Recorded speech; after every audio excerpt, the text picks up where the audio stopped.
네, 일단은 첫 번째, 도대체 내란 사태와 또 내란 사태 이후에 보면 사실 비정상적이잖아요. 뭐 이게 매일매일 사건들이 되게 많이 터져서 지금 이 녹화를 하고 있는 순간에는 희대의 판결이라고 해서 이제 또 대법원에 어떤 또 그런 사건들이 있는 상황이어서 원인이 어디에 있을까에 대해서 이제 간추려서 얘기를 해본다면 첫 번째로 먼저 말씀드릴 수 있는 건 뉴라이트와 이제 극우파에 대한 얘기를 해보도록 하겠습니다. 오. 한국 사회의 특징이 역사와 명분을 중요시 여기고, 그러니까 결론적으로 봤을 때 명분 없는 정권의 명분 없는 주장과 요게 한 축으로 지금 기능하고 있는데, 가장 큰 문제는 이제 보수는 아젠다가 없어요. 네. 쉽게 정치해온 거죠. 핵심적으로 설명을 일단 먼저 키워드를 보면 일단 뉴라이트가 좀 중요한데, 신인지 근대화론, 그리고 이승만 건국론, 그리고 박정희 부국론, 이렇게 이어집니다. 극우파는 조금 다른 경향인데, 극우파 같은 경우는 기성세대 더하기 신세대란 말은 너무 올드하네요, 그렇죠? 2030 여기에 이제 굳이 얘기하면 이제 그 뭐 여성주의 뭐 이런 이슈가 좀 섞인 것 같습니다. 나뉘어서 좀 설명을 해볼 수 있는데요. 자, 이 두 개는 다른 집단입니다. 다른 집단이 섞였고, 이 섞인 것이 이제 맹의를 발휘를 하게 되는 건데, 언제부터 시작이 됐는가를 좀 살펴보게 되면, 뉴라이트는 쉽게 말하면 1990년대 중반입니다. 그러니까 김영삼 대통령 집권기 때부터 뉴라이트적인 사관이 본격적으로 등장을 했고요. 그리고 그 이후에 김대중 노무현 집권기로 가게 되면서 이제 정권 교체가 됐고, 5년도 아니고 10년을 갔고, 특히 노무현이라는 존재의 등장은 기성세대 입장에서 정말 충격적인 사건이었거든요. 이런 게 섞이면서 뉴라이트가 보수의 핵심적인 담론으로 되어가는 변화 현상이 일어나게 돼요. 그러면 왜 이 담론이 등장을 했냐? 생각해 보십시오. 원래는 1990년대 초반까지만 하더라도 박정희나 이승만 같은 이름들은 쉽게 이렇게 떠올리던 사람들이 아니에요. 굉장히 부정적인 인물들이었었고, 심지어 우리가 그 전 국민이 굉장히 비판을 하는 전두환 씨조차도 본인의 이 12.12 군사 반란과 5공화국의 등장의 명분을 이 유신의 치유다. 그러니까 7년 단임제를 통해서 장기 집권 없다. 내가 박정희 시대를 치유하러 왔다. 제가 말하면서도 기가 차지만 여튼간에 그렇게 등장을 했거든요. 그러고 나서 노태우 대통령은 민주항쟁의 시대니까 노태우 씨 같은 경우는 이제 어떤 민주적 요구를 받아들이겠다. 그리고 이제 김영삼 집권기로 들어오게 되면 30년 만에 문민개혁의 시대가 되고, 잘 기억하시다시피 우리 지난번 그 정세현 장관 편에서도 다뤘지만 되게 재밌게 막 다루셨는데, 다양한 개혁들이 진행이 되잖아요. 그러다가 아마 그랬던 것 같아요. 당시에 문헌들을 조사하다 보면 김영삼의 개혁이 생각보다 보수 진영 입장에선 강했던 것 같아요. 그걸 어떻게 할 수 있냐면, 월간조선이나 조선일보를 쭉 분석해보면 굉장히 기사들이 갑자기 바뀌기 시작을 해요. 그 기사를 주도했던 사람은 놀랍게도 조갑재 씨입니다. 제가 요즘에 이제 항상 여기저기 가면서 떠들면서 얘기하지만, 조갑재 씨가 갑자기 되게 진보적 발언을 이렇게 하시는데, 제가 누누이 말씀드리지만 본인 반성부터 하셔야 된다. 왜냐하면 뉴라이트의 담론에 대중화를 이끌었던 사람은 사실은 조갑재 씨입니다. 조갑재 씨가 월간조선 편집장을 하면서 박정희 다시 보기 시기의 기사를 계속 뽑아냈고, 이게 한 98년 정도가 되면 이승만에 대한 연재도 시작이 됩니다. 이승만 연재의 가장 유명한 제목은 국부 이승만의 나라 만들기. 국부라는 개념이 이때 다시 등장을 하게 되는 거거든요. 그래서 잊혀졌었던 어떤 주장들이, 인물들이 갑자기 김영삼의 개혁, 그리고 특히 이 김대중과 노무현이라는 새로운 시대로의 이행, 그리고 그것에 열렬히 열광했었던 신세대들. 그 신세대가 지금 40대 이상이죠. 저를 포함해서. 예. 어떻게 등장하냐면 부자 갈등으로 등장을 해요. 그러니까 기존에 어렸을 때는 아버지와 거의 비슷하게 투표를 하던 친구들이 이제 20, 30대가 되면서 아버지의 의견이 엇갈리면서, 아니, 김대중도 찍을 수 있는 거 아니야? 노무현 난 멋진데? 약간 이렇게 가고, 2002년 광장에서 비더레이지 같은 빨간 옷을 입고 나와서 기성의 레드 컴플렉스를 깨고 하는 것들이 젊은 세대들 입장에선 참여의 기쁨을 누리는 거지만, 기성세대 입장에선 야, 이것들 이대로 가면 나라 망하겠는데? 딱 이렇게 가는 거라고 보시면 됩니다.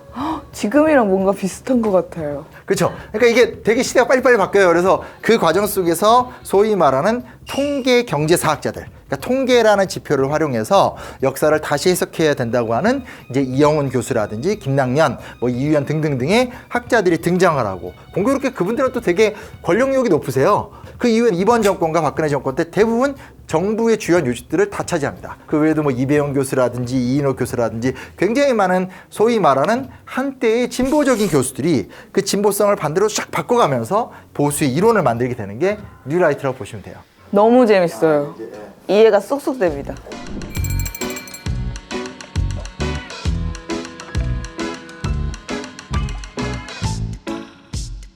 자, 그러면 뉴라이트의 주장의 핵심이 뭐냐면 요 세 가지 아까 제가 써드렸잖아요. 이거 거꾸로 가는 거예요. 그러니까 이게 웃긴 건데 원래 역사는 고대, 중세, 근대 이렇게 내려오잖아요. 그렇죠? 그래서 뭐 우리가 보통 학교에서 달달달 외울 때 고대 그리스는 뭐 노예제 사회, 중세 유럽은 봉건제 사회, 근대는 시민혁명과 산업혁명. 이 역사가 이렇게 내려온단 말이에요. 네. 근데 황당한 게 뭐냐면 이 뉴라이트 학자들이 이상한 논리를 만들어요. 그게 뭐냐면 1980년대, 90년대 때 우리나라가 국민소득 5,000불을 통과하게 됩니다. 그 당시로선 충격적인 사건이었었고요. 지금은 누구나 말하는 한강의 기적이란 말이 이때 처음 나왔어요. 한강의 기적이 짱이야. 세계에서 이렇게 바닥에서 시작해서 이렇게 대박난 나라가 어딨어? 이런 약간 국뽕의 원조가 이제 그때 막 시작이 되는 거죠. 그러면서 원래는 굉장히 좌파 성향의 이 학자들이 갑자기 입장을 전환합니다. 그래서 야, 이게 우리나라가 이렇게 잘 살게 됐는데 그동안 북한을 좋게 보고 너무 남한에 대해서 비판적으로 보는 시각은 잘못됐다라고 이야기하면서 거꾸로 갑니다. 우리가 왜 이렇게 잘 살게 됐냐? 박정희 대통령 때문이라는 거죠. 부국, 우리나라를 부자로 만들었다는 거예요. 여기에는 어느 정도 조금 근거는 있습니다. 그렇죠? 산업화의 추동력이 여기서 나왔으니까 벌써 표정이 마음에 안 들죠? 근데 여튼간에 다만 이게 모순적이고 많은 문제를 일으켰다는 걸 다 지우고 깨끗한 측면만 얘기하는 게 문제긴 하지만 여튼 여기까지는 조금 근거가 있어요. 근데 누군가가 부자 나라를 만들어줬으면 당연히 그 위에 뭐가 있어야 돼요? 그 나라를 세운 사람이 필요하죠. 갑자기 이승만 대통령이 건국의 파더가 됩니다. 네, 건국. 그리고 역사를 계속 거슬러 올라가면 이전엔 조선이고 조선 중간에 일제강점기가 있는데 그러면 식민지 기간 동안 우리가 수탈을 받긴 했지만 그래도 그 고생 속에서 일본이 만들어 놓은 많은 근대적인 문화를 배우고 그 기틀을 위해서 분단이 됐지만 이승만 대통령이 한미 상호 방위 조약 같은 걸 통해서 이 남한을 지키고 건국을 하고 그리고 그 위해서 박정희 대통령이 부자 나라를 만들었다라고 하는 독특한 역사관이라 불릴지 모르겠지만 하나의 세계관이 탄생이 되게 됩니다. 이 논리 형성을 이렇게 순서대로 거꾸로 갔다고 하니까 확 이해가 돼요. 원래는 이승만, 박정희 떠다녔었는데 그렇죠, 그렇죠. 뉴라이트 핵심이 연결이 되어 있다. 하나하나가 어마어마한 비판을 받은 지는 오래됐는데 근데 뭐가 있냐면 일단 어찌됐건 식민지 근대화론이나 이 조선시대를 또 조선시대 되게 부정적으로 보거든요. 이런 거는 국민 정서에 맞지 않습니다. 그러니까 이제 이런 얘기는 잘 못해요.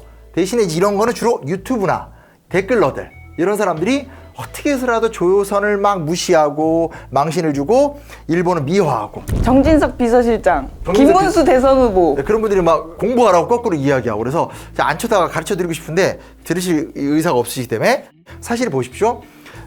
이 뉴라이트의 사과는 원래 기껏해봤자 교회에나 있었어요. 그러니까 보수적인 교회의 어떤 8, 90년대 때 무슨 진짜 찬양 집회 끝나고 나오는 아주 그 말도 안 되는 그런 데나 이렇게 통용되던 사람들인데 이게 갑자기 언제 뜨냐면 김영삼의 문민개혁이 외환위기로 실패를 하면서 국민의힘 입장에서 그 당시 신한국당이었잖아요. 국민의힘 입장에서 그러면 김영삼을 버리고 우리 정치 세력은 존속해야 된다는 거죠. 그러면서 김영삼을 날리면서 그때까지만 하더라도 깨끗한 보수라고 하면서 이회창 씨를 과도기로 끌고 들어옵니다. 하지만 잘 안 됐죠. 그리고 그 과정 속에 김대중 노무현 집권 기간 동안에 이 뉴라이트 세계관이 국민의힘이나 한국 보수 진영의 세계관이 되기 시작을 하면서 거기서 등장하게 된 게 뭐냐면 박정희 시대의 귀환이죠.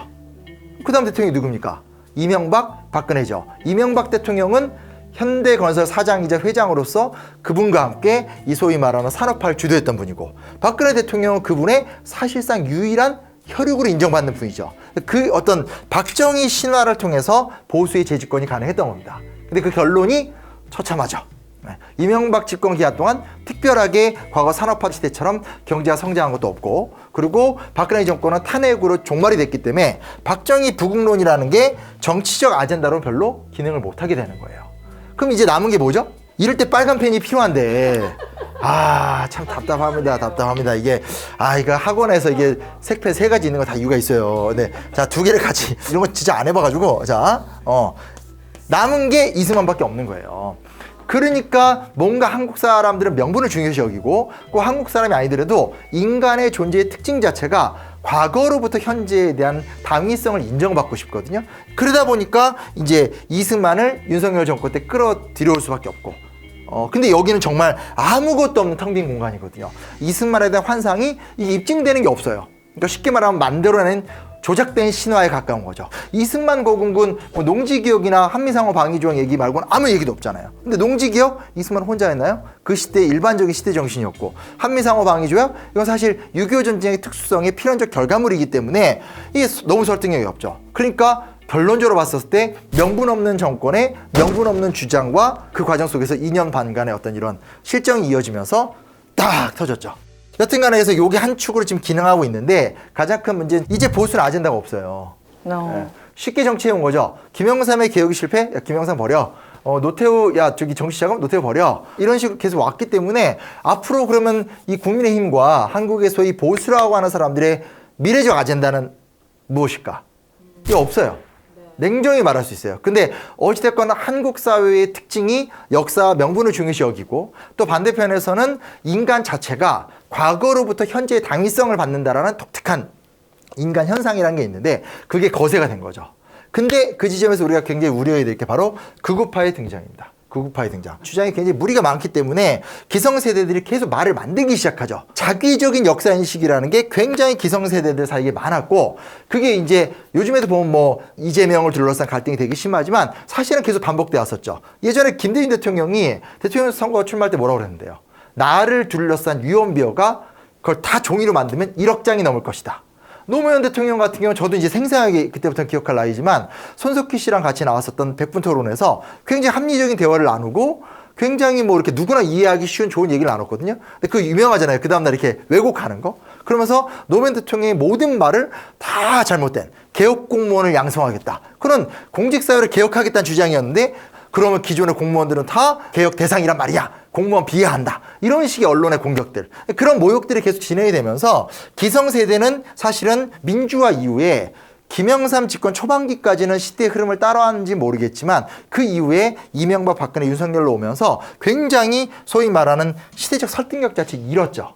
근데 여기 이제 부안해동한 게 2030 남성들이 많죠. 젠더 문제라는 건 사실은 중요한 이슈잖아요. 근데 그 이슈가 터지고 그 이슈로 인한 갈등들 같은 것들이 희한하게 불이 붙게 되면서 이렇게 넘어오게 되고, 2030을 주도로 이제 폭동이 일어났기 때문에 이 현상을 전체적으로 합쳐서 본다라면 무슨 얘기냐면, 이제 앞으로 한국의 보수는 방향성은 없어요.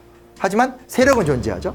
그리고 세력이 갖고 있는 혐오, 왜곡, 그리고 폭력, 이런 것들을 그대로 존재를 할 거기 때문에 이걸 앞으로 한국 사회가 어떻게 감당해 나갈 것인가는 굉장히 심각한 문제가 될 거라는 겁니다. 그래서 요 틀을 딱 본다라면 내재적인 메커니즘이 보이는 거죠. 조금 더 한국 현대사라는 장기 지속적 관점에서 본다라면 왜 지금 윤석열, 내란숙의 윤석열 패거리? 하여튼 그 집단이 왜 이렇게까지 정말 막 가는가는 사실은 그들의 정신적 방황, 그 정신적 방황을 채우기 위한 기회주의적 행태, 기회주의적 행태를 보완하기 위한 폭력이 연결되는 거죠. 근데 그게 되게 공교롭게도 뭐냐면 1950년대 말에 이승만 정권하고 똑같아요. 이정재 정치 깡패 뭐 이런 거 있잖아요, 그렇죠? 옛날 어떤 그 우리 장군의 아들, 뭐 어떤 너무 옛날 얘기다, 야인 시대, 이런 식의 소위 말하는 정치 깡패가 횡행하던 시절이 또 이승만 정권 집권기 말기거든요. 그러니까 명분이 없는데 권력과 세력이 있는 집단은 항상 사회를 망가뜨린다. 이거 우리가 좀 진지하게 고민해봐야 될 부분이다라는 걸 먼저 말씀드리고 싶습니다. 문장이 너무 멋있어요, 선생님. 정신적 방황, 시대적 설득력이 떨어졌다, 과거로부터 현재의 당위성을 얻지 못했다. 너무 멋있어요. 이런 내용이 다 책에 있는 거죠? 아유, 당연하죠. 아유, PD님이 되게 센스 있네. 역시 새로운. 그래서 텅 빈 껍데기가 됐다. 근데 그 안에 뉴라이트만 채워진 게 이제 윤석열 정부인데, 그런 왜곡적인 역사 인식 때문에 또 계엄을 저지르게 된 거 아닌가요? 잘 기억, 학생이 똑똑하네요. 그렇죠. 바로 그렇죠. 이제 물론 이제 계엄을 왜 했을까에 대해서 또 다른 이슈가 있겠죠. 근데 다만 이제, 뭐라고 할 수 있을까요? 아내 이슈요? 그리고 왜, 그렇지 않을까요? 그러니까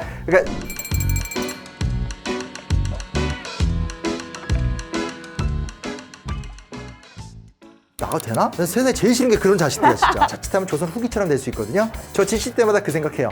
이런 역사를 가진 나라 갖고 와보세요. 명분 없는 정권의 명분 없는 주장과 딱 터졌죠. 이제 보수는 아젠다가 없어요. 냉정히 말할 수 있어요. 쉽게 정치해온 거죠.